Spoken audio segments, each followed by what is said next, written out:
We have people that don't have access to critical care that they need. I think it's really important that we rally behind our Democratic nominee in November. One of the aspects of due process is that we have to hear these things out, and he should certainly not be confirmed before this is explored.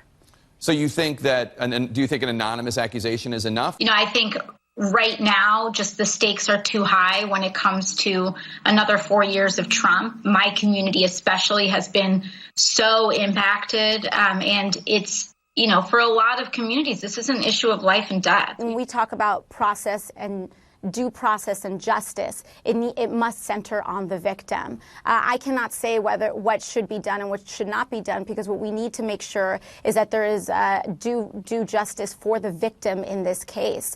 A lot of that depends on if she wants to come forward, if she chooses to remain anonymous.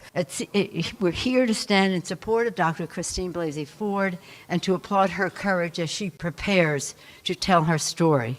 Nobody ever came forward, or nobody ever came forward to say something about it apart from the principal involved. They're standing by Biden, but they're using a comparatively different standard with Kavanaugh when you demanded a investigation on Justice Kavanaugh, when a very similar allegation came out on him.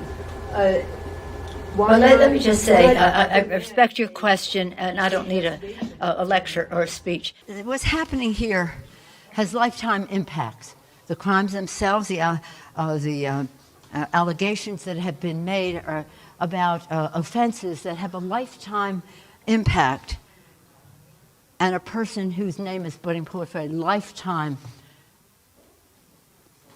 service on the Supreme Court. It's just not right. Here's the thing. I have complete respect for the whole Me Too movement. I have 4 daughters and 1 son. And there's a lot of excitement around the idea that women will be heard and be listened to.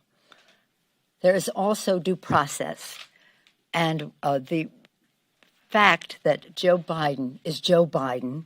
So there are 2 equities to be weighed. One equity is the integrity of the Supreme Court.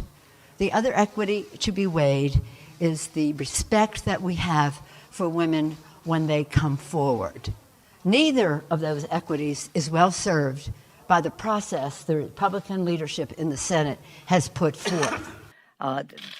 There's been statements from his campaign, or not his campaign, but his former employees who ran his offices and the rest, that there was never any record of this. There was never any record.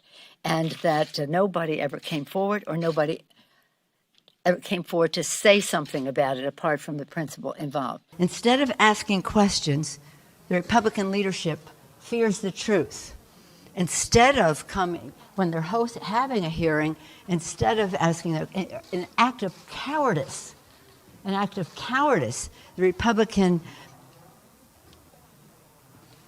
no offense, all-male committee has decided that they would have what they called a hired woman? Is that the expression they use? A hired woman to ask the questions. Really? I am so proud. The happiest day for me this week was to support Joe Biden for President of the United States.